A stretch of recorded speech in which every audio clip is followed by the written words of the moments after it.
Aloha, inspired moneymaker. Thanks for joining us today. If this is your first time here, welcome. If you're a returning viewer or listener, welcome back. Thank you for tuning in. We're taking a little break today from all the stock market talk, tariff updates, and financial noise. Over the course of the last 4 days, the Dow has lost more than 4,500 points. The S&P 500 has sustained a 12% loss. It has been a wild ride, and sometimes stepping back to focus on living well is just what we need. This episode has been in the works long before we launched this 100-episode live stream series. So yeah, we had no idea what the economy would be doing right now, but maybe that's the point. No matter what's going on out there, sharing a great meal, enjoying a glass of wine with friends, and taking a moment to slow down, that's what makes life rich. Personally, I don't drink wine. I'm going to be the only person on screen who doesn't drink wine, which is why I'm extra excited today, because I get to ask all the questions you might be wondering too. There are no dumb questions here. So if you're curious about what wine goes with your favorite dish or how to really enjoy a bottle, drop your questions in the comments. We've got an amazing lineup of guests, some of the best minds in wine and hospitality, here to teach us about wine and how it can elevate not just what we eat, but how we live.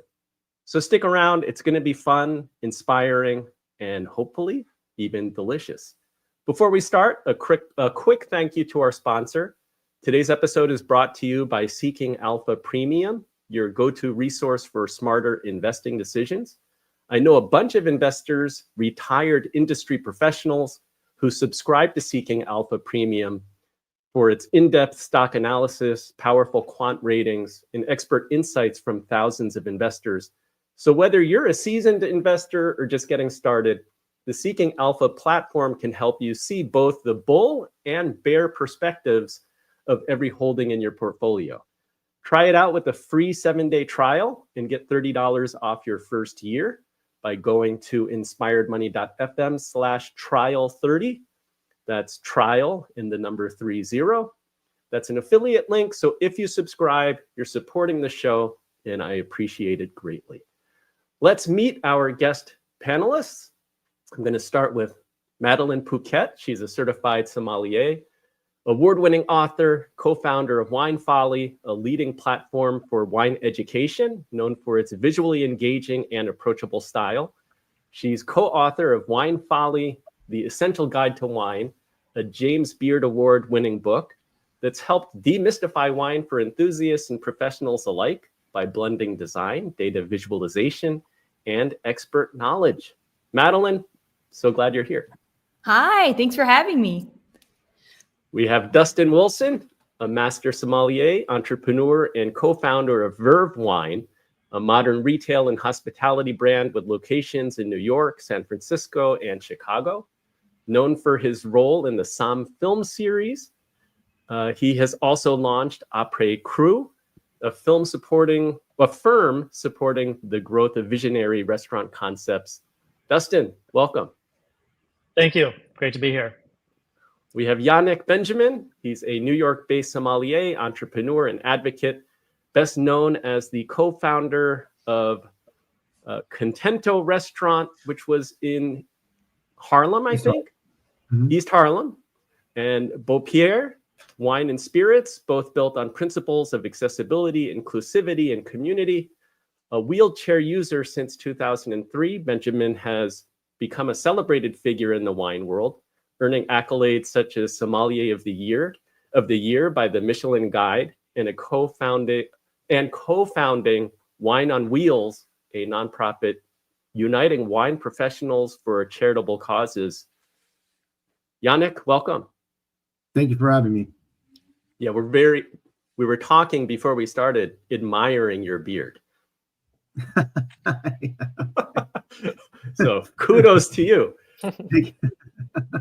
Rounding out our panel today, we have Sarah Thomas. She's co-founder and chief brand officer of Kalamata's Kitchen, a storytelling brand that celebrates cultural curiosity through food, encouraging children to explore diverse cuisines with both empathy and excitement. A former advanced sommelier at the three 3 Michelin-starred Le Bernardin. Thomas, she blends her fine dining background in South Indian heritage into joyful narratives that inspire the next generation of eaters and adventurers. Sarah, so glad that you're here. Thank you so much for having me. And hoping that your toddler has a great nap.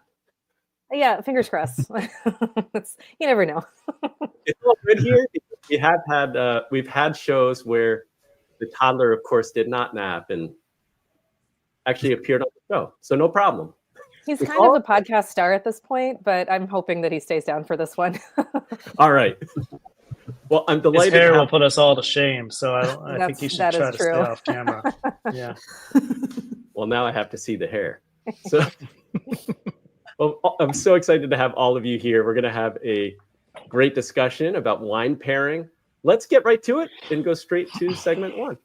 Wine appreciation starts with understanding grape varietals and their influence on flavor.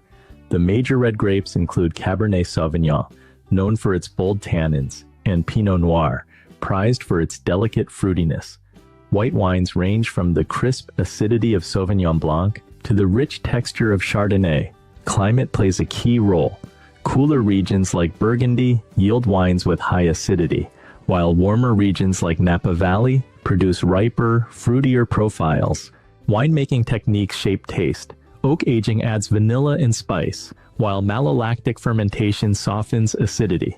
Tannins, naturally present in red wine, contribute structure and aging potential. Mastering the 5 S's of tasting, see, swirl, smell, sip, and savor, enhances appreciation by engaging the senses. Avoid common mistakes. Improper storage, incorrect serving temperature, and oxidation can all diminish wine quality. Understanding these fundamentals lays the groundwork for informed selection and pairing.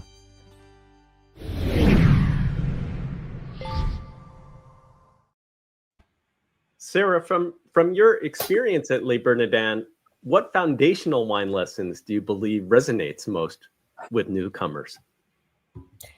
I do think that, all of us are hospitality professionals, and all of us are, we're people who aim to please in a lot of ways and also aim to educate. And I think that foundationally for me, from a hospitality perspective, I wanted the guests to leave happy. I wanted them to leave happier than they were when they entered. And I think when it came to specifics, Le Bernardin served primarily seafood, a lot of raw seafood, very delicately cooked seafood. Logically, a lot of people would assume that most of the pairings should be with white wines, with champagnes, with things like that. And so, but if you were a red wine drinker, my goal was always to find something that could fit. And so I think from a pairing perspective and understanding wines, I think understanding your own likes and dislikes are very, very important. Understanding your own palate is very important, because then you can ask the right questions of the hospitality professional that's trying to help you guide, using their experience and your tastes to guide you to the experience that you're going to enjoy the most. My father, for example, is pretty much exclusively a red wine drinker. So if I told him that the best pairing for something was a really crisp mineral-driven Chablis, he might agree with me, but he might not enjoy it the best. So understanding his likes and dislikes and understanding what I can do on the other side of that to help him find the best pairing that for him, I think is a really important lesson for people. Understand your own palate and what you like and don't like. Yeah, that's a great start. I mean, even if that's just like somebody like me, I like something light and sweet. We can work with that. Very basic. Yeah. That's really helpful, though, from a sommelier's perspective, and I know the rest of you can definitely speak to that as well. But there are a lot of people who don't either don't have the vocabulary or trust the vocabulary that they do have to be able to share that. But light and sweet, all of us can work with that. So, Dustin, what are your thoughts? I mean, you've worked both in top restaurants and in wine retail. How do you guide somebody to start discovering their own palate and be able to communicate clearly? Yeah, so I agree with everything that Sarah said. A lot of this is so dependent on people's preferences. But my background, I come from a place where there's a lot of kind of regimented rules around how you do this stuff. And I think there is value to at least like learning those rules, you know, kind of the saying of you have to know the rules before you can break them, so to speak.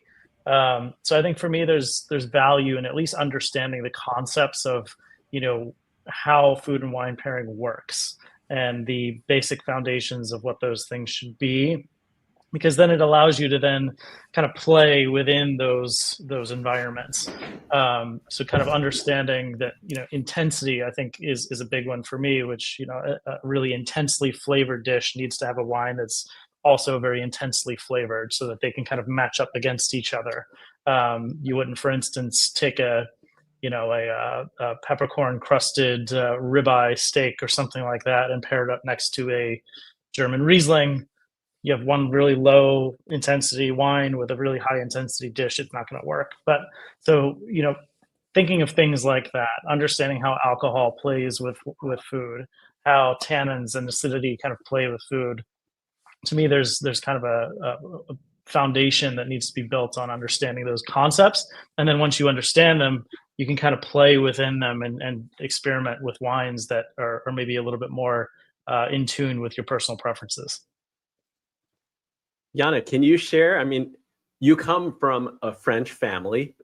Tell us how enjoying wine can actually elevate the food on the table. Well, I mean, there's no doubt that I think wine, compared to a lot of other beverages, has this incredible way to kind of transport you into a moment, to a place, especially based on the nose and the aromas. And that's what makes it so unique. Going back to how to kind of describe wine to somebody who's just getting into it or trying to get them to really enjoy the world of wine, I think you have to kind of take everyone case by case. And I always like to try to understand someone's background, because if someone grew up, you know, in Southeast Asia, their perception of what sugar and what's high acid and what's dry will be very different compared to somebody who grew up in, let's say, a Nordic country, right? Based on the ingredients and how they grew up with culturally. So I think that's really important. So I always kind of like, we'll start off, you know, asking people, what do you drink in the morning? What kind of coffee? Do you just have black ristretto espresso with no sugar? Or do you have like a cappuccino and then you dump a bunch of sugar in it? So that kind of gives me a gauge on how to, you know, what kind of wines or what kind of countries or grapes to really kind of present to them. And that's how I go about that as well. So I think there's a combination of what Dustin is saying. Definitely these rules are really important as a reference and a benchmark, and they're incredibly important. And then it's really up to you to kind of make it your own as well.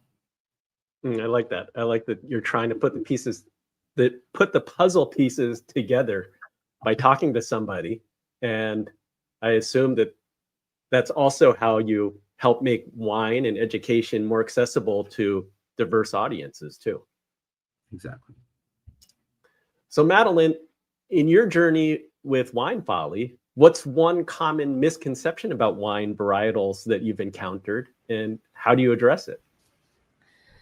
Well, varieties, I think that we have this like core list of the noble grapes and that everything else is just garbage.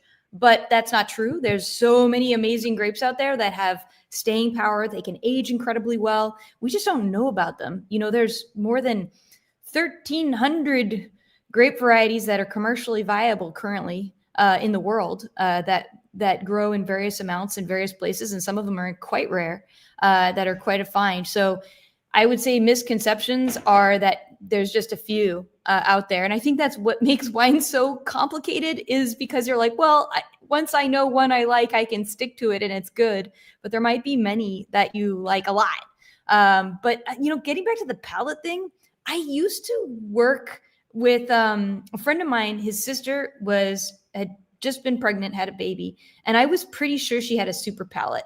And we have this idea that you're supposed to have a good palate in order to love wine.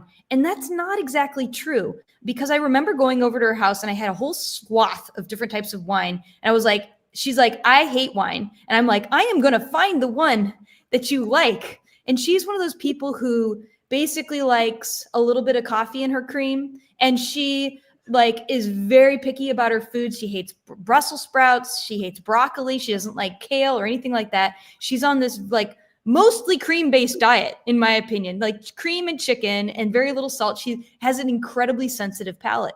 So I remember tasting her on a bunch of different wines, and they all tasted sour, and like they were grapes that had gone bad.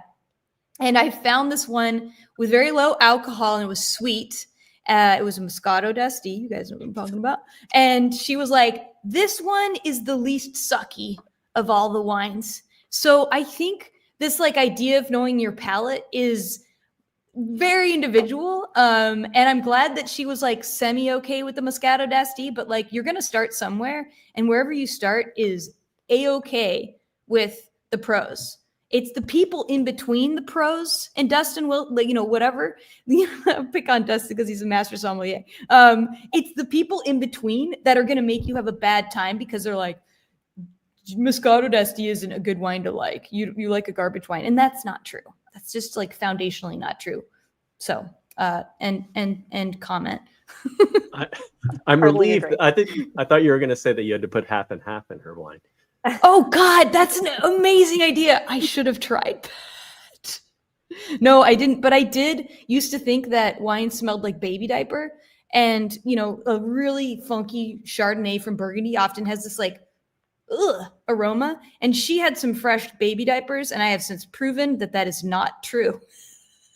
Absolutely not true. There is no wine that smells like baby diaper. It's not true. It's A true A/B test. It required a true A/B test. So maybe I'll just go around the panel quickly. When guiding someone new to wine, what's the first aspect you focus on to help build a foundational understanding? Start with Madeline, since you were talking. Oh gosh, a foundational understanding. I want you to try at least 4 different wines to understand the range that is out there. A white, sparkling, a light red, and a bold red. Basically, that's kind of like there's a little bit more outside of that range, but you should kind of know what tannin feels like on your palate and how to taste that. And you sort of develop this like, oh, I see what you guys are talking about. And if you go to any wine store and have this decent, anyone who's a wine steward is going to set you into the right bottle. Maybe a sweet wine. One of them could be sweet. That's okay. Just so you can taste the range that's out there. And the goal is to know what the whole thing is all about, and also tune your palate on what's acidity taste like, what does tannin taste like, what is sweetness in a wine, what is body. We talk about intensity, like matching an intense wine with an intense flavored food. You need to know what the range is that's out there that you're working with. And that's one of the things that a lot of great wine educators will do is they'll set you up with about 9 or 10 wines, and you'll taste the rainbow, and you'll develop like so much understanding in that moment. Reference points. Sarah, Exactly. your thought? Yeah, I was going to say comparative tasting is really, really helpful. I often, my parents are retired in a community of their friends in Orlando, and sometimes I set up wine tastings for them. And there was a whole crew of them that was like, "Oh, I hate Chardonnay," and but you know, as Madeline was saying, like one expression of one grape varies, as we know, across the world in so many different styles and so many different ways. And so I asked if they'd be open to testing that theory. And we did comparative tastings of Chardonnays from all over the world.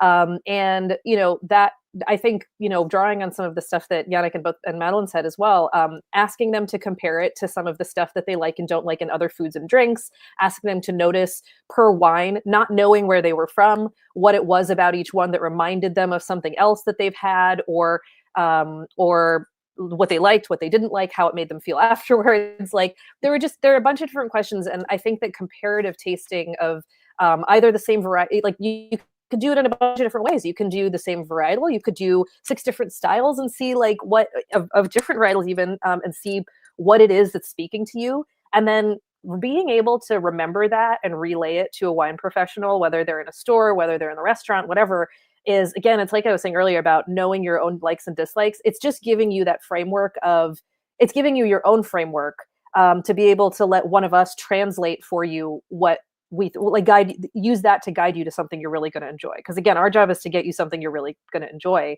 but hopefully also guide you to something we consider a great option for whatever you're doing, whether it's in the store or at a restaurant, and also educate you a little bit.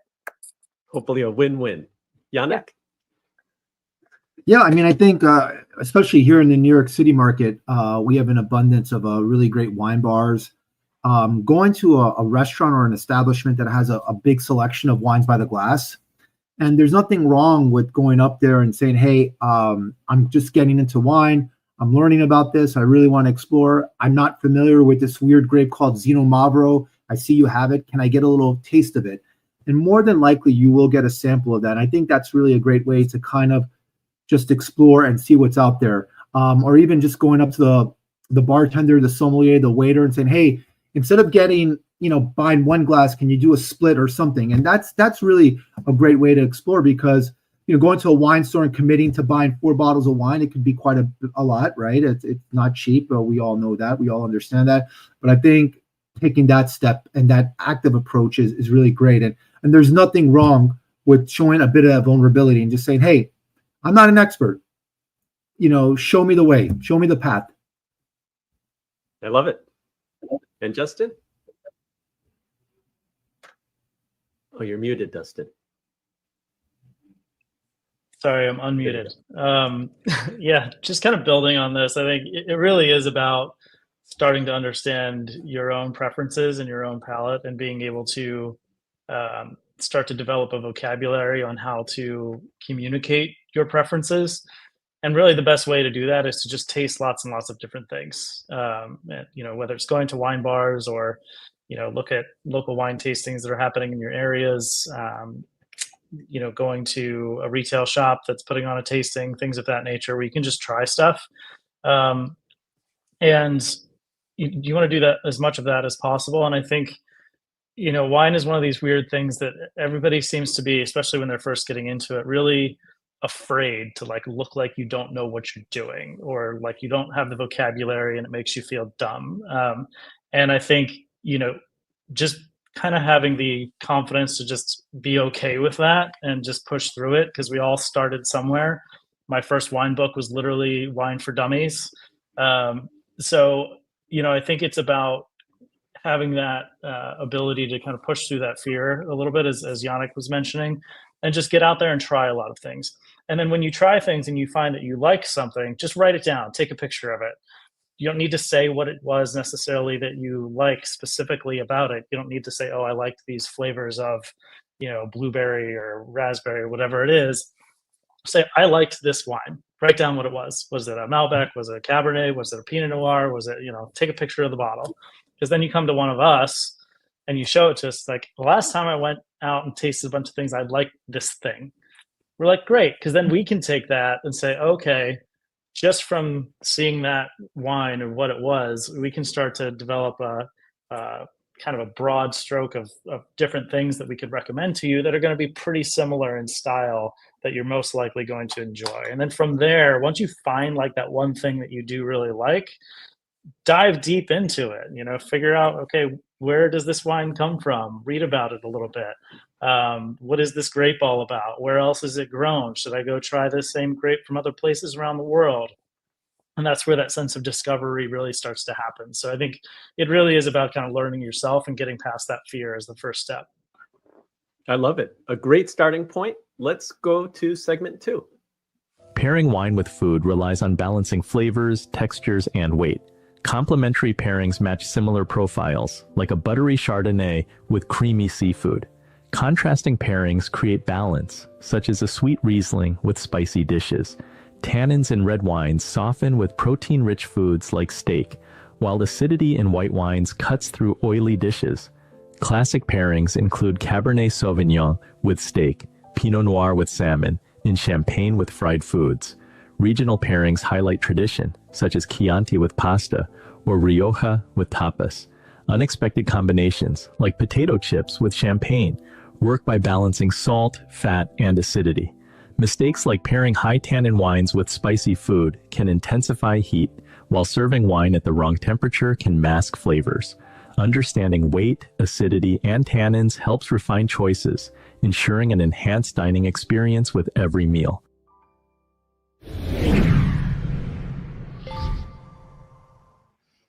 Dustin, you talked a little bit about intensity and trying to match the wine to the right dish. In your restaurant ventures, are there like pairings that became signature favorites among patrons, or does it not work that way? There's definitely, in my time in restaurants, times where I personally got really excited about certain things that we found in our experimentation process. There's a lot of things that will definitely go well together, generally speaking, but it's very few and far between that, especially, I think, as you do this professionally, find those things that are like, wow, this particular pairing is like out of this world. But I think the food wine pairing thing is a lot easier than I think people maybe give it credit for. If you do start to understand what some of those kind of basic foundational rules, if you will, are, and then you can kind of play around with those rules. For instance, a dish when I was at 11 Madison Park years ago, this is kind of before the remake into the plant-based menu. We had this amazing duck on the menu, and it was a honey lacquered duck. It had like Chinese 5 spice on it, and depending on the time of year, it would be with a different set, and meaning like the accompaniments that would come with it. So, for instance, at one point in time, we had cherries, or it might be apples, or it might be some other kind of fruit.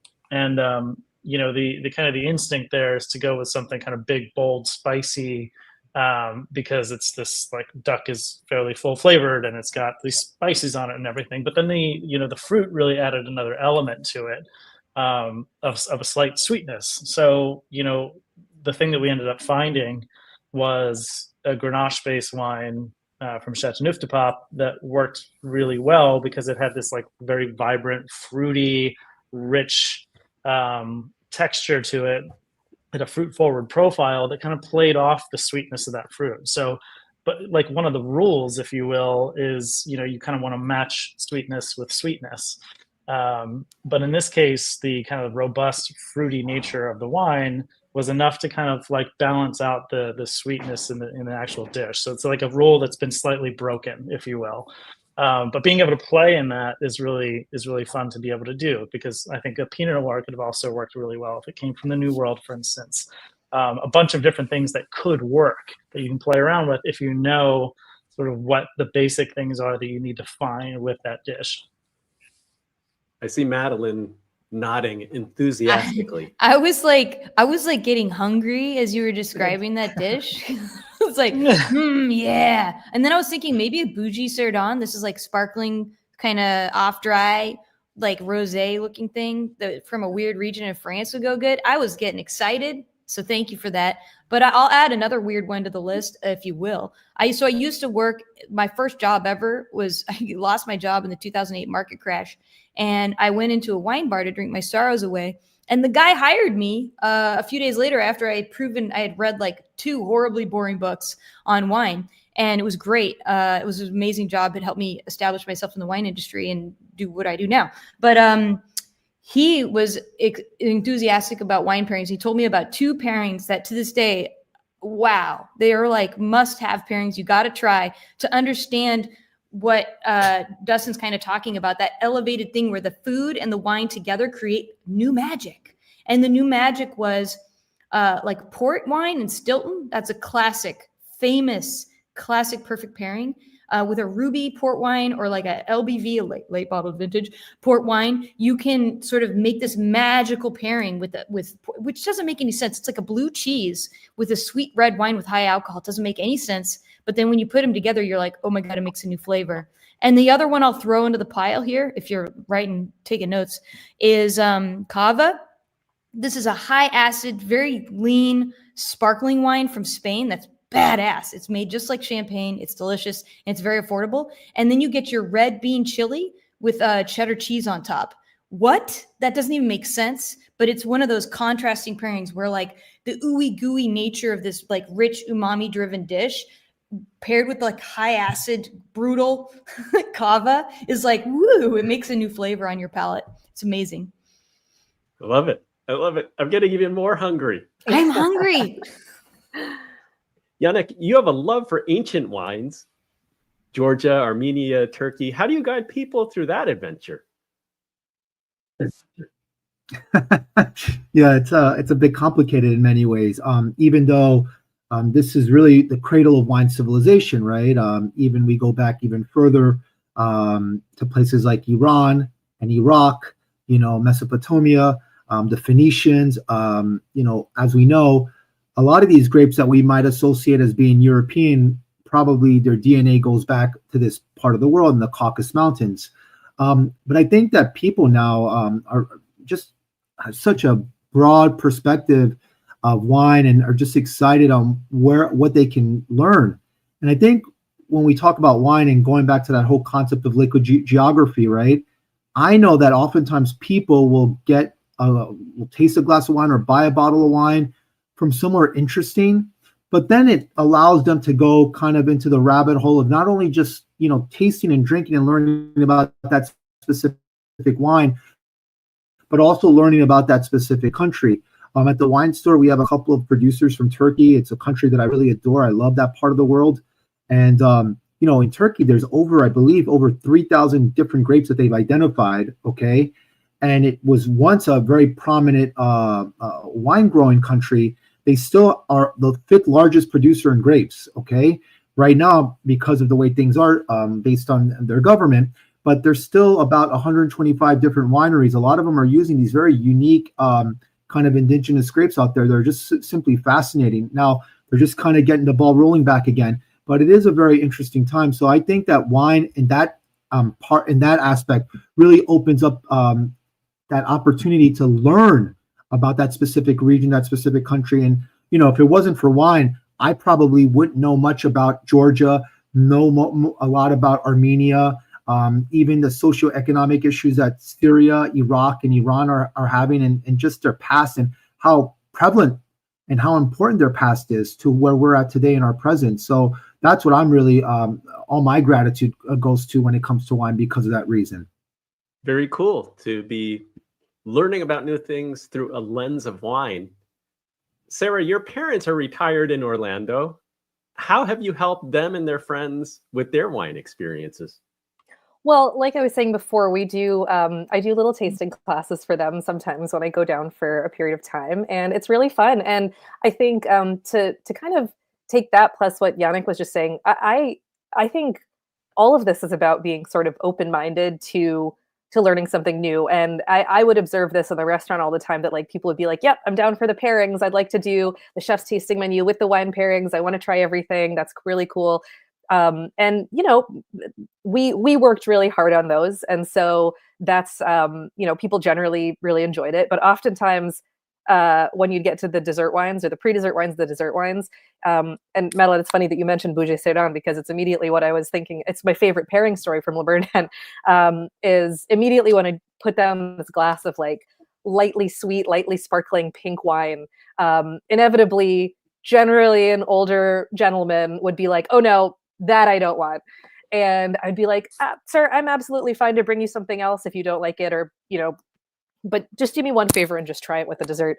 And almost without fail, like 99.9% of the time when that happened, that was the one pairing that they asked for more of afterwards. And it was because like something in their minds had stopped them from thinking that they would like something even with a hint of the word sweet in it, or heaven forbid it's pink. But in fact, it ended up being one of their favorite things. And so I do a lot of that with my dad. My mom's pretty open to trying stuff, but my dad's like, yeah, my daughter's a sommelier, and then only wants to drink like heavy red wines with stuff. So I have to keep reminding him to be open-minded. And honestly, building a little community for them there of friends, some of whom are more open-minded than others, actually really helps all of them try new things together. Because in order to have these experiences, to keep the expenses down and to try lots of new things, we taste in a group. And when you're with your friends and everybody's trying the same thing, like lots of people are tasting stuff that they wouldn't normally order for themselves. So I really highly encourage people to form their own little, friend tasting groups, and maybe have a theme, maybe just bring something that you really loved lately and tell everybody what you like. But I've noticed that community and communal aspect of tasting with their friends has really gotten all of them more excited to share what they really like and to try new things that either I recommend or one of their friends has. I love it. Let's go to segment 3. Proper glassware enhances aroma and taste. Red wines benefit from larger bowls to encourage aeration, while white wines are best in smaller glasses to maintain temperature and delicate aromas. Sparkling wines retain their bubbles in flutes, and fortified wines require smaller glasses to concentrate aromas. Serving temperature affects perception. Sparkling wines should be served cold, while full-bodied reds benefit from slightly warmer temperatures. Decanting helps separate sediment in aged wines and aerates young, tannic reds. Swirling also introduces oxygen, enhancing aroma and softening tannins. Closures impact aging. Cork allows slow oxygen exchange, but risks contamination. Screw caps maintain freshness, while boxed wines offer convenience with limited aging potential. Proper storage at a stable 55 degrees Fahrenheit with moderate humidity prevents spoilage. Avoid direct light and vibrations. Following these guidelines improves both the enjoyment and longevity of wine.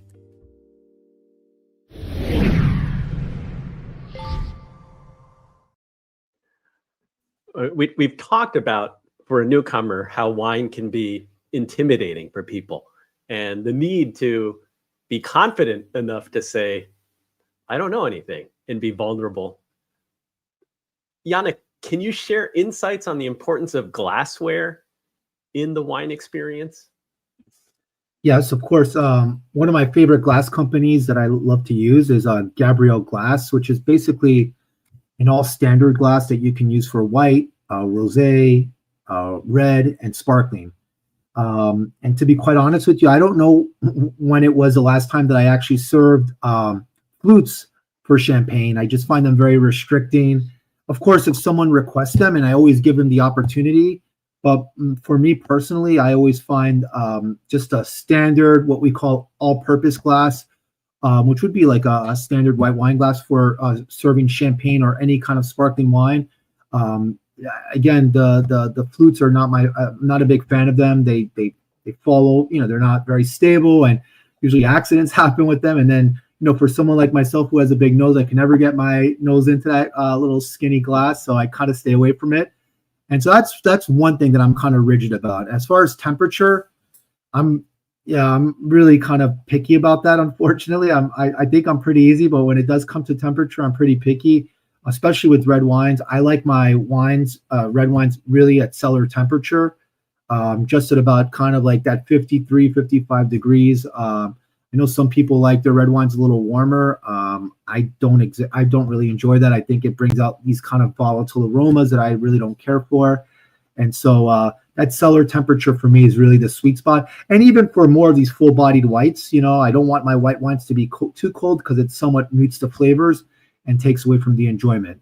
So that's my take on temperature and glassware. Sarah, do you agree on the temperature discussion? Yeah, sorry, am I muted? No, I'm not. Okay. I'm definitely I think I drink my red wines a little cooler than some, and my white wines a little warmer than some. I think that's a personal preference thing, but I agree on the reasoning that Yannick gave there, that I can't taste, if it's like fridge cold for a white wine, I feel like I'm not tasting everything that I want to taste in it. And yeah, I don't, the volatility that comes from a warm to hot, even sometimes red wines when they're stored like outside near a thing at a restaurant, sometimes I'm like, I think I'll get something from the cellar. And for glassware, I love the Gabriel glass. We use Zaltos a lot at Laverna, and I have them at home, but they're like a part of my soul dies whenever one breaks. And I just, it's hard for me. And especially now that I always have kids running around my house, I've switched to a universal glass. Actually, the new Maiden universal glasses are they're really great, like all-purpose glasses. I use the same, I use their red wine glass as a universal glass. I use it for champagne, I use it for white wine, and I use it for red wine. And I think that's actually it's like a really solid home use glass that like elevates your experience. It's a beautiful glass. It does a lot for the wine itself, like the wine experience. And also your soul won't die when you break one. Madeline, you want to weigh in? You know, we were huge advocates of Gabrielle glass early on, and we had them in our store for years and years and years because it's this highly durable, easy to use, like wonderful glass. And then this is weird because this is like a 10-year period. I was advocating for a Gabrielle glass. And after trying them in Canada and just being like, holy crap, these things are amazing. I was up in Kelowna at Mission Hill Winery, and this woman dropped one. Like, okay, they had their little pads, you know, that you stand on, but she dropped one and it bounced. And I was like, holy F, this is amazing. This is a solid glass. So absolutely love the universal glasses. But then I started noticing over the years that I stopped liking red wines and bolder red wines. And I'm like, man, my palate is really changing. It must be because I run a plant-based diet now. It must be because I'm a vegan and I'm not liking bold red wines. Not true. We are now offering Varietals glassware. We use their what line is it? It's awesome. It's their what do you call it? Their Veritas line or no, it's got a Veloce. That's the name. So I did the tasting again, and Varietals does this thing where they take you through the glasses and it like blows your mind how differently every wine tastes. And I started tasting the red wines and drinking red wines out of these bold, bigger Veloce glasses that they have, and I was like, I like red wine again. What is going on? Like, I'm actually enjoying bolder red wines. And so this is a weird thing for somebody who's so sensitive and has been paying attention to their palate for years that I didn't realize that my foundational taste preferences were evolving based on the best wine for the glass. And that blew my mind. And that happened recently. So I'm like still in the mind blown era. So yeah. So I like, while I love universal glasses because they're so pragmatic, your taste will evolve to liking the best wine for that glass, whatever glass you choose. So choose wisely. No pressure. Fascinating. Dustin, what are your thoughts? Yeah, so I'm going to go right against what Madeline said. I actually think I use one type of glass at home, and it's an all-purpose glass, and I think there's this has been the best right now. The era we're in right now, I think, is the best era for wine glassware that there's ever been, because there's so many different, really fantastic brands, some of which have already been mentioned here, that are making really, really high quality, beautiful, very functional stemware. And I think most brands are going to create, kind of what they might call an all-purpose glass, or it might seem like a slightly larger white wine glass, or maybe a slightly smaller red wine glass, if you will. But for me, like, you find that one that you like, and I think that's really all you need. I use one glass, and it's for everything from sparkling to whites to reds. I think the whole, like, you need specific glassware for different types of things. While I do agree you can taste differences and nuances and things like that, I think is my view is it's a ploy from the big glassware companies to get you to buy a bunch of different things you don't really need at your house. Sorry, Madeline. But I think you find one good glass that you like and stick with that and stock your house with it, and it just makes life so much easier. Not having to carry 6 different things in my house when I have like friends over for dinner or something like that to serve them. I can serve them the champagne, the white wine, the red wine on like the same glass. It just makes life so much nicer. So that's my view on glassware. So I think go find your one and make that your one. That's it. Yeah, it definitely works if you like to host house parties. Fortunately, I'm like a troll under the bridge. I don't really, have a lot of people over. So I can have more space for like individual glasses. And like my husband gravitates, he likes the Riesling glass for a lot of different things, So yeah, I'm not like saying, but it is different. It does. There is a difference. I agree. I'd argue if it's better or not, but I do think if you're in a restaurant setting, like when I was doing the restaurant floor thing, so many people just expect to have like a different glass for a different kind of wine. So you almost need to have like all these different things floating around so that you can, pretend like this is the specific glass for this exact wine that I'm about to pour for you. Otherwise it doesn't quite seem fancy enough. It always felt like a bit of a shtick to me, but Yeah, it's part of the experience. I'm like It's part of the kind on experience. board. Yeah, it's part Yeah, of the, yeah. If I go and put an AP down for a guy that's ordering, Grand Cru Burgundy or something like that, I want to get my head chopped off. So I definitely don't want that to happen. He'll get a Ooh, nice the Burgundy controversy. glass. We're going to leave it there. Let's go to segment 4. Organic, biodynamic, and sustainable winemaking focus on reducing environmental impact while influencing wine quality. Organic wines avoid synthetic chemicals, biodynamic wines follow holistic vineyard management, and sustainable winemaking integrates eco-friendly practices like water conservation and renewable energy. Natural wines emphasize minimal intervention, using native yeasts and avoiding filtration or added sulfites. Supporters value authenticity, while critics highlight inconsistency and susceptibility to faults. Emerging wine regions include Patagonia's cool climate Pinot Noir, Georgia's ancient Kvevri-aged wines, and China's growing Cabernet Sauvignon industry. Climate change is expanding viable growing areas, while challenging traditional regions. Sustainability efforts include lightweight bottles, recycled packaging, and fair labor practices. Certifications like USDA, Organic, and Demeter help consumers identify eco-conscious wines. As demand grows, these practices shape the future of winemaking while preserving tradition and quality.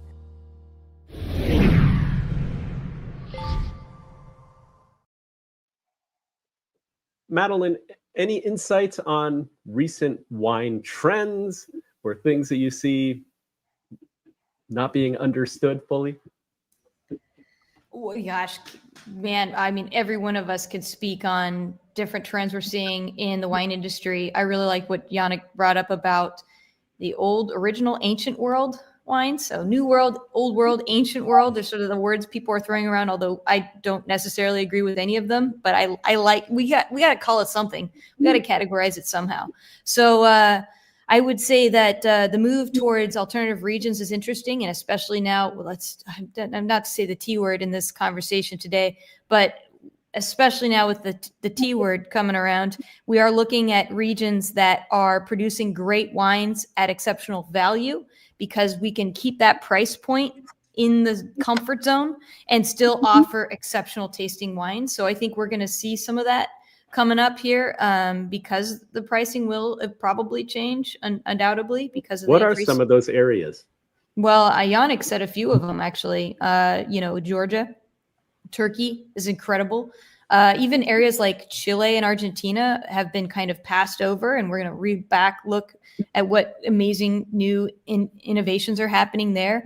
Australia used to be very popular in the United States, and I think it's coming back around as well. So those are some places that we can be looking at for great value, but even great value in Western Europe, like Portugal and Spain, are going to be exceptional places to look for classical wine regions doing incredible things. So I'm very keen on those types of, because I might not be pragmatic about glassware, but I am a bit pragmatic about value when it comes to wine. I was never one who was destined to drink Grand Cru Burgundy. I was one who was always looking for what is as good as Grand Cru Burgundy, but doesn't have the price tag.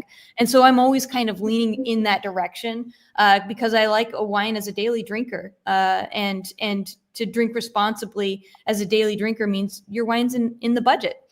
So that's something that's very important to me. So as far as trends go, I'm definitely excited about diversity. Yannick, you've long championed inclusion and innovation. How are values like sustainability or organic, biodynamic, how are some of those values shaping the future of wine and dining experiences? I mean, they're very important topic, and I think that a lot of these wineries have done a tremendous job, not just talking about it, but actually doing something about it. I think it's a really great thing to see. And I think it's not just about how well you're farming, but what's your ethos within the winery? How are you treating your employees? Are they getting fair wages? And all of that. That's all part of the whole thing. I think also what needs to also be discussed is, because for sure that it's no secret that people are, I wouldn't say in a panic, but very concerned that people are not drinking as much. My only hope is that as we're talking about undiscovered wine regions, I think that we have plenty of wine regions. I don't think we need to discover more wine regions. I think we should just leave it as it is right now, because we definitely have a surplus of wines, way too much wine that's being made. That's not keeping up with the demand. And I think that the period that we're going into right now, it's not a bad one. I think people still very much like wine. They appreciate it, but it's being incorporated into their life in a different way, as opposed to having a couple of glasses every night. Maybe it's a couple of times a week, and so consumption might be a little bit down, okay, but the production of wine is way too high. And so we need to find that balance once again and realize that wine in many ways was never really meant to just kind of like, oh, let's do a shot of that and just kind of, down a couple of bottles, but really something that you just kind of incorporate while at the table or just a setting with a group of friends. And that's what I love about wine. It's a moment to share with people, right? I mean, drinking wine by itself can be quite nice, but generally speaking, the beauty of it is when you're sharing with others. So I think that we kind of have to not concern ourselves with what's the new hot wine region and just worry about the places that exist right now and how promote them and make sure that they're still around in a couple of decades from now. Dustin, from a retail and restaurant perspective, are you seeing any shifts in consumer behavior that surprise you? Nothing I would say that surprises me. What I see mostly happening right now is what a lot of the data points to, which is away from wine and into things like cocktails, ready to drinks, spritzers, non-alcoholic beverages, etc. From the slew of restaurants that I tend to have a lot of visibility into, and then from my network of friends still in the hospitality and restaurant industry, wine consumption and wine sales, generally speaking, are down. I don't think it's a bad thing per se. It just is what it is. So a lot of people are trying lots of different things. I think it's exciting from a market perspective. But I would say that's kind of what I'm seeing. It's less of what wine regions or what new things are people tasting or what's trending, and it's more kind of venturing outside of wine right now from what I see. Sarah, do you think younger generations will engage with wine differently than previous ones? I think they already are. I mean, I think that I don't have as much insight as some of the others here in the actual data behind it. I can only speak anecdotally, but it does seem that just alcohol consumption in general seems to be down compared to past generations. So that's something. I do hope that as people get older, they start to realize that if I do think that the younger generations say anyway that they value experiences more than product sometimes. So I do think that wine offers the opportunity to maybe take a little slower, but have a more engaged and beautiful experience than, as we were saying about just taking a shot or, just cracking a 6-pack or whatever it is. So I don't know exactly what that looks like, but that's my hope, is that experiential nature of wine is something that really appeals to a younger generation. To go back to something that Yannick was saying though about values, I also think the younger generation is a value-driven one. They like to know who the people are behind the products that they are spending their money on, they are consuming. And I do think that one problem that we have right now is that the labels that are on bottles are not, I think we need something around consumer education to help people understand what those words mean. Because just because if you see the word organic or biodynamic or that's part of your marketing story or natural or whatever it is, those are really squishy terms, particularly for wines coming from here. And there's a whole generation of people that's being taught that may think that translates to some of the values that we're talking about with, with when you talk about sustainable farming, okay, but are they treating their employees well? Are they there's a lot of layers to it that I think one word does not begin to encompass. And I wonder if there were more kind of clear consumer markers for what those words really mean, that some of the younger generation might actually be more involved and more interested in buying wines from producers that all of us consider high quality, but also thoughtful, stewards of the land, of their people, and taking into accord what they can do from an agricultural perspective for climate considerations and sustainability. I think, you know, as we're talking about emerging regions or trends, like one that does that really well, I just did a panel for Envinate, that is a wine collector from Spain, and they were saying that they have no interest in expanding their holdings because they have, what they can do right now is make sure that every single one of their employees is really well taken care of. They can make sure that whatever is demanded of them, they can supply. And they're good with that. They're gonna concentrate on coaxing the best quality product and the most sustainable practices from the land that they have, and telling the stories that they want to tell, and not kind of grinding out something to meet a narrative that is useful from a sales tactic for a lot of the organic, biodynamic, natural producers elsewhere, and just focus on the quality. So yeah, there's a lot. I'm trying to pack. There's a lot of stuff we could get into on that one topic, but I think that's a high level version of my opinion. Well said. Dustin, we've hit the top of the hour. I think you have to hop. Before you go, any parting thought that you want to leave with us? Parting thoughts. Experiment, drink what you like, have fun, read about it, and educate yourself along the way, because that's where the fun comes in, learning about the regions and the cultures and the foods and all that stuff. And yeah, don't be afraid to ask lots of questions. It's my biggest tips. Great advice. Thank you for joining today. Thanks for having me. We're going to bring it home and go to our last segment. Moderate wine consumption has been linked to potential health benefits, particularly for heart health. Red wine contains antioxidants like resveratrol, which may support cardiovascular function by reducing inflammation and increasing HDL cholesterol. Studies also suggest links to improved cognitive function and blood sugar regulation. However, exceeding recommended limits, 1 glass per day for women, 2 for men, can increase risks of liver damage, high blood pressure, and addiction. For dietary considerations, most wines are naturally gluten-free, but some may contain traces from processing. Vegan wines avoid animal-based fining agents, while keto-friendly wines have low residual sugar. Ethical concerns in winemaking include fair wages and environmental sustainability. Certifications like Fair Trade and Certified Sustainable Wine Growing indicate responsible sourcing. Those struggling with alcohol dependence can seek resources like Alcoholics Anonymous and national helplines for support. Responsible consumption ensures enjoyment without compromising health.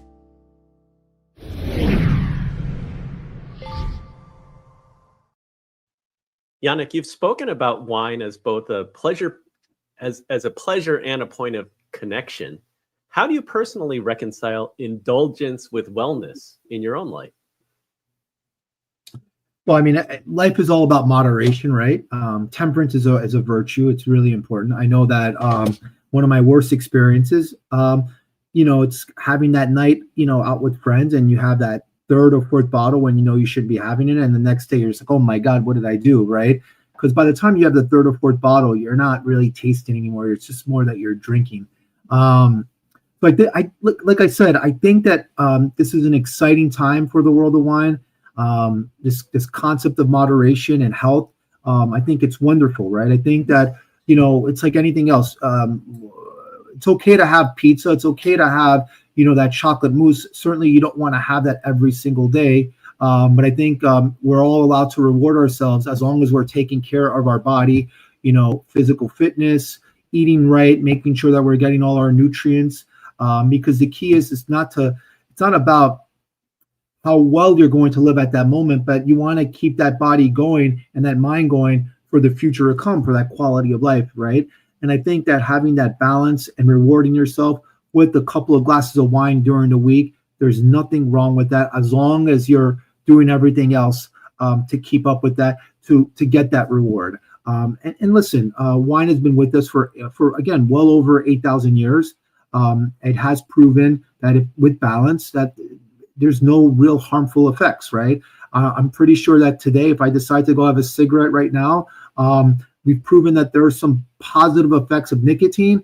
Obviously, I'm not going around encouraging people to smoke a cigarette by all means, but if I decided to have a cigarette right now, I don't think that it's going to have any long-term damaging effects. If I start doing it every single day, even that one cigarette, probably not a good thing.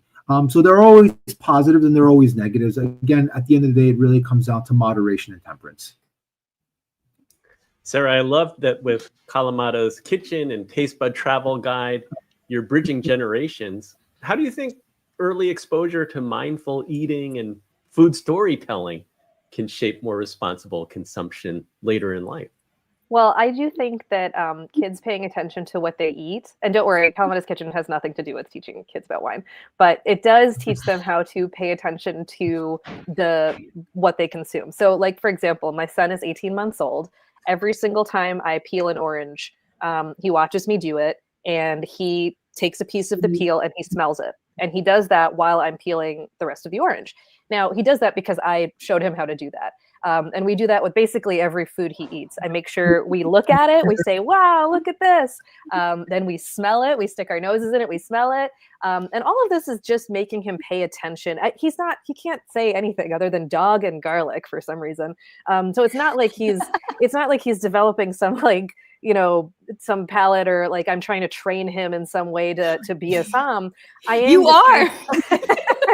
What I'm trying to do is make him pay attention, because I think that first of all, paying attention to what you're consuming is just good for you mentally and emotionally, right? Like when I look at what I'm eating and I take a deep breath and I enjoy the smell, and then I take a bite and I really think about what I'm having, like it just makes me happy. I'm like, oh, it's a much better experience than like trying to write emails while I'm shoveling something into my mouth at work, which I also sometimes do, but it's less fun. So I'm trying to train that with my kid now, because I do believe that the more he pays attention to the things that he is consuming in general, the better choices he'll make for himself.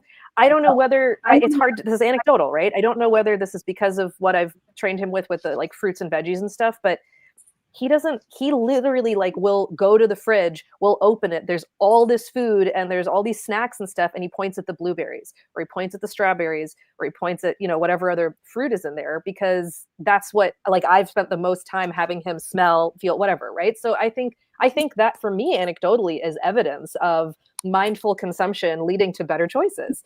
And I do think that from a multi-generational point, when kids watch their parents enjoying themselves with food, with wine, with whatever, like they like to be part of the same experience. And so I host a lot of dinners at my house where I invite all my friends and their children to come over for, like, I'll do like a whole Lunar New Year menu or a Mardi Gras menu or a whole table full of Indian food or whatever it is. We all eat the same food. We all talk about it together. The kids are eating with us at the same table. The kids get their own drinks and their own special glasses, and the adults are having wines that I've generally paired with the meals. And I just think them being involved in the experience of watching us mindfully consume in moderation most of the time, and enjoying ourselves and that community makes the experience of food and drink, again, an experience versus just a mechanism. And I do think this, particularly in this country, I grew up with a very strong South Indian background, and food, it's very cultural for us. Like everything is communal, everything is shared from big plates. We eat as a family all the time. I've noticed with a lot of my friends who grew up here and don't have that kind of cultural background, food was very separated. It was very separated from the family. It maybe came in a box, and I'm not shaming any of that. It's just different from experience. And I am trying to create an environment where more families embrace the togetherness of the actual food and drink experience, because I do think that leads to better choices, more empathy, more respect, and more curiosity and joy around food and drink. I'm getting so hungry right now. And I'm assuming no chicken fingers at your parties. There are no chicken fingers in my house, but if you ask my dear husband, Tyler, one of his favorite foods is definitely chicken fingers. But no, we do our best to keep all the food, the kids eat the same stuff that we do. Madeline, your thoughts? You're doing like a public service by hosting these big dinners, by the way. That's that's a fair amount of work. Yeah, I'm just hiding out at home. I don't even have furniture in my house right now. We just sit on the floor, and we do make food and eat on a plate, but like it's definitely on the floor right now. But it's like a bohemian era that I'm in right now. I want to too. Yeah, It's interesting. The cat hangs out. It's good. It's good. It's definitely very American. But yeah, less boxes though. I still cook a lot of food. Let's talk about wine and health, because there's been some recent studies, and I want to just recap what we know right now, so y'all know what's going on right now. And I'm referencing an email that my wine and health overview. I have a doctor who looks at a lot of our content and keeps us up on a lot of what's going on. And there's been some recent findings that have made everybody nervous about drinking and drinking wine. And the biggest one was the anti-alcohol messaging associated with the in January 2023, the World Health Organization put out that there's no safe level of alcohol, regardless of whether it's wine, beer, or liquor. And then in February 24th of 2024, New York Times published how red wine lost its health halo. And both of these pieces coming out, the World Health Organization, with their piece coming out, has whole countries, their health organizations, reconsidering their guidelines for what is a moderate level of alcohol consumption. So I'll give you an example. We have half of my team, more than half of my team is Canadian. I love Canada. And Canada's level of drinking went from 2 drinks per day per man, 1 drink per day per woman, down to just 2 drinks per week. So massive changes have occurred on the sort of like guideline level, which has created this idea that now moderate is a different level. What you thought moderate was before is no longer moderate today. So what is moderate? Well, just a study that came out this year in 2025 that is sort of re-looked at all of these things, because we were really shocked by those changes that have occurred with the guidelines, and tried to figure out, well, what's really going on? I just closed it. I just had it open and I just closed it. I'm a dum-dum. Okay, so I found it. This review of evidence on alcohol and health by the U.S. National Academies of Sciences, Engineering, and Medicine did a cohort study of thousands of studies to inform the next dietary guidelines for Americans. And one of its headline findings was that moderate alcohol consumption, defined as 1 drink per day for women and 2 drinks for men, was associated with a 16% lower risk of all deaths compared to lifelong abstainers. What? So that's a pretty big finding that they found. And this is current research that just came out in 2025.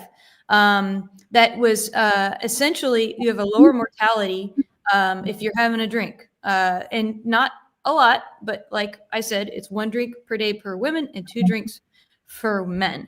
So we have these other things that we've talked about that are associated with health risks with alcohol. And the idea of moderation is very important. If you're drinking more than moderation, your health risk, your mortality risk goes up, right? There's a sweet spot, right? What is that sweet spot? There's also a question about cancer. And essentially the finding was, or the finding that's out there in the world, is that drinking wine increases cancer, and specifically breast cancer in women, and that's the big fear. Now, this was a cohort study looking at 26. There were 73 studies. 26 were included in the meta-analysis, which have looked carefully at the overall risk factor of cancer and in drinking wine. And what they found is the error rate of the study that came out with the breast cancer thing was between 99 and 108, with a 95 percentile confidence. So those are some fine numbers there, but they're not complete numbers. So 99 is below risk, and over 100 is a risk factor you should be concerned about. So the fact that we have this in here, and specifically for wine, and this was not the case with the other alcohols that they tested, so beer and spirits, but for whatever reason, and we can talk about this resveratrol thing, for whatever reason, the wine was in that include all wines, white or red wines, because when you do a cohort study, when people ask about alcohol consumption, it's usually when you go in to do your health checkup, you're like, how much do you drink per day? And that's where they find out actually how much you're drinking. You can't actually test people with alcohol in the world. So long story short, it is still somewhat inconclusive, this evidence that we have. There is a moderate risk factor, but overall risk of cancer is lower ultimately, because we've got cardiovascular cancer and that kind of a thing. And with breast cancer, there's such a big like confidence range that we're still uncertain about that. And what we've generally come to sort of think is that wines with tannin, wines with texture, wines with that feeling, that sort of astringent feeling on your palate, kind of like you're licking a wet tea bag, those tend to be the wines that have the highest, the lowest, like the highest amount of good stuff in a wine. What's bitter is better, and that is still true today. So we've had some major health guidelines change in the world recently, in recent years, but in this year, some studies have come out that are like, hey, the US is probably not going to change their health guidelines based on this information. So sorry, that was long, but like there's a lot of information out there and a lot of storytelling that's going along that is neo-prohibitionist. And I just want to like, hey, I want to set the record straight a bit. And I'm not a doctor, so please talk to your doctor before making any concerted effort of changing your alcohol intake. Thank you.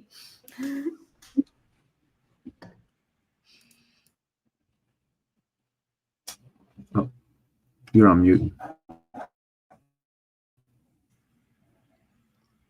Andy, you're muted. I don't know what I'm doing. Thank you, Dr. Madeline. Really appreciate the up-to-date health info. This has been such a delicious conversation. I learned so much today. I hope that you did too. My biggest takeaway, wine doesn't have to be intimidating. It's not about knowing every region or memorizing your tasting notes. It's about enjoying the experience.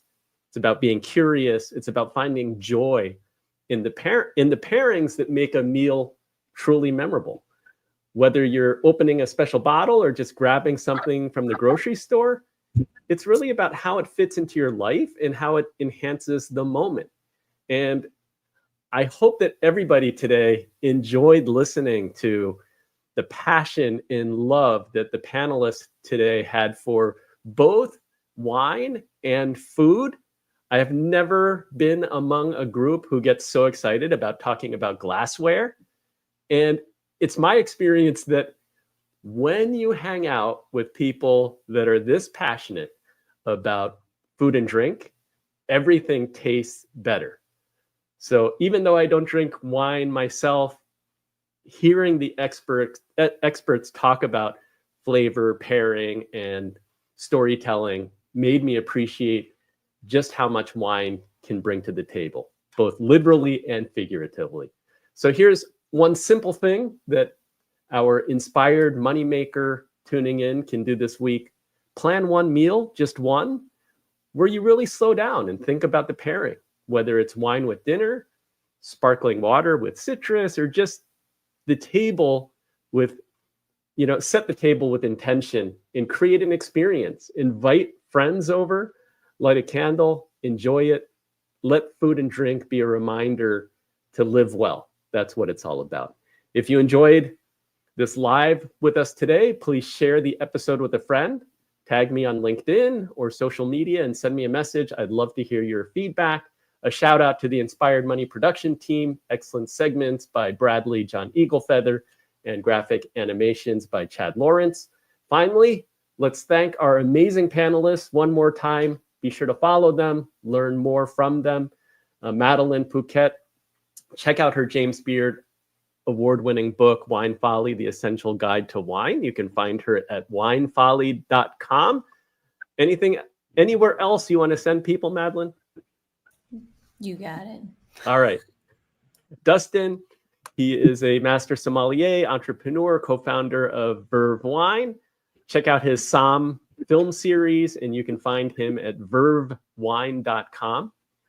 Yannick Benjamin is co-founder of, he's owner of Beaupierre Wine and Spirits, and you can find all about his nonprofit and charitable projects at wineonwheels.org. Yannick, anywhere you want to send people? No, you said it all right there. Just see you on Instagram or reach out to me, Yannick at wineonwheels.org. I'd love to hear from you. Follow him on IG.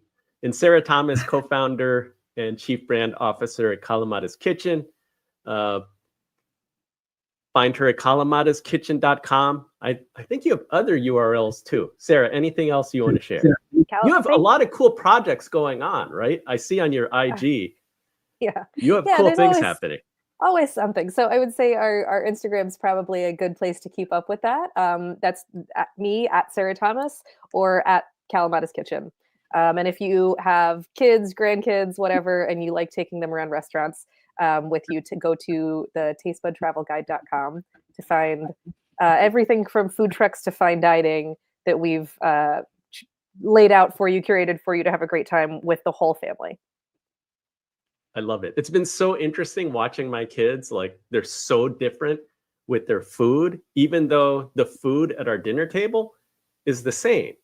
But their individual personalities are so different. Like my son, for the longest time, he told me he could eat chili every day for every meal. And slowly he's like branched out. Still no seafood. He's the only one in our house that refuses to eat any form of seafood. But I think he's going to get there.